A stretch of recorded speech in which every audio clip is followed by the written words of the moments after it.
Okay, here is the advanced method for setting up a Q mix in Studio D&E at UCD.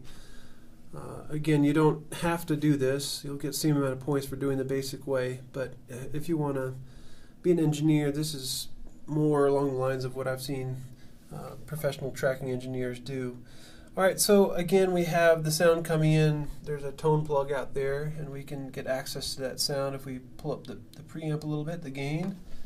Pull up our fader, we should see some level come up. Alright, I'm going to move pretty quickly. Personally, I prefer to turn up AUX 1 and 2 here to get sound to the headphones. Double check to make sure the AUX 1 and AUX 2 masters are up, maybe about to 12 o'clock noon straight up. Make sure those are on. So that's sound from the microphone back to the headphones done. Well, what about the tracks in the computer? Now, you're going to create two separate mixes. One mix is for you. This mixer down here at the bottom, that's going to be the mix you hear. And if you make adjustments even while they're recording, that's not going to affect what they hear in their headphones, recording levels, or anything. So that's one reason why we do this. These are going to go out analog 1 and 2.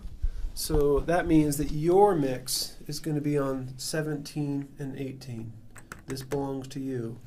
So we'll confirm that AUX 1 and AUX 2 are not on for these two channels because we don't want them to hear in headphones our mix. The next two channels over are going to be dedicated for the headphone mix. So I can pull these up. You can pan them if you want. That applies to more if we listen to their mix in our speakers. The pans won't affect their headphones. This will affect their headphones. Make sure 19 is turned up on number 1 and 20 is turned up on number 2, and we want it pre-fader. All right. So now, no matter what I do with these two faders, it's not going to goof up their headphones because it's pre-fader. So if I want, I can listen to what they have in their headphones, get an idea of their headphone mix. Then I can pull it down and listen to what I want to listen to. Make sure these all go out to left and right mix, all 4 of those. Same with the microphone, left and right mix. I pull this up, you can see I'm getting some level there on the master fader. Then I would just pull up the control knob to hear in my control room speakers here. On the computer side, how do we get sound from the computer into this dedicated Q-Mix 2 channels, these 2 channels there? What I'm going to do is dedicate an auxiliary channel. So I'm going to say View, and where it says Sends A through E, just going to select Send A. Watch what happens to the send slots. It's going to turn into something that looks like this. I'm going to have to put down the camera to hold my modifier, I think, of Alt. Let's see, hold down Alt. I'm doing my best here. Sends.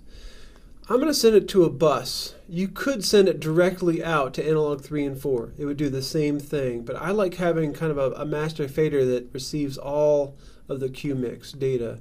So I'm going to say all tracks go out 3 and 4. Okay. Then I'm going to create a new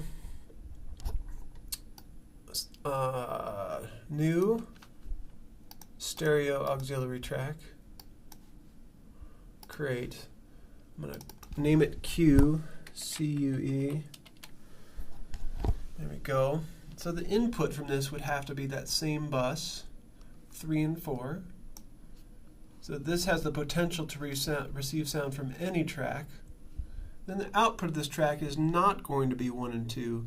The Q-Mix needs to go out analog 3 and 4, which correspond to that 19 and 20 over here, leaving 17 and 18 for the main output. I hope you follow that. All right, I would hold Alt again and push P as in pre-fader on one of these tracks. So excuse me a second. Alt, then push letter P. So all those are now blue. So anything I pull up is going to go out bus 3 and 4, and consequently to analog 3 and 4. output. So everything I pull up is going to go right to the headphones. And if I adjust my mix down here, since this is pre-fader up here, it's not going to goof up the mix that I want to hear as the engineer. All right, so that, in short, is how you want to do it. Remember, the one thing you don't want in this scenario is you do not want to send from this track to itself. So make sure you either mute this or don't have a send at all on the track that has the Q mix, if you follow that. If I were to have an output, here I'll just show you, it's pretty exciting. Out to bus 3 and 4, so they have their headphones on, and I crank this up and push play. See the feedback that just went screaming into their headphones? You just made a friend out there in the studio. So don't do this. Either mute it or just get rid of it with where that little letter A is, no send. I prefer that. So you couldn't accidentally create a feedback loop. All right, well, that's the advanced way. I hope this is helpful. You can see now we have the 2 independent mixes there. And because this is pre-fader, if I want, I can pull whatever I want. Let's see.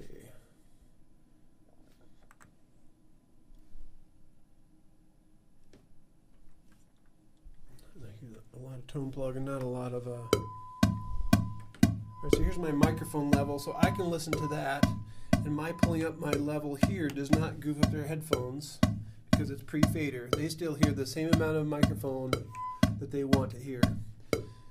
And here's my mix from the computer, so I can listen to this if I want, or I can pull it down. This is what's in their headphones. So there's just their straight headphone mix. So you can notice that we don't have any other microphone sound in there. That's fine, because we chose to pull it in from there. Okay, well, I hope that's helpful. And good luck in your midterm. Feel free to email me a question. Good luck. When you come into your final, I'm just going to ask you to get sound from the microphone to the computer. Then second step, to get sound in a mix to their headphones. All right, good luck in your final. I may have said midterm before. See you.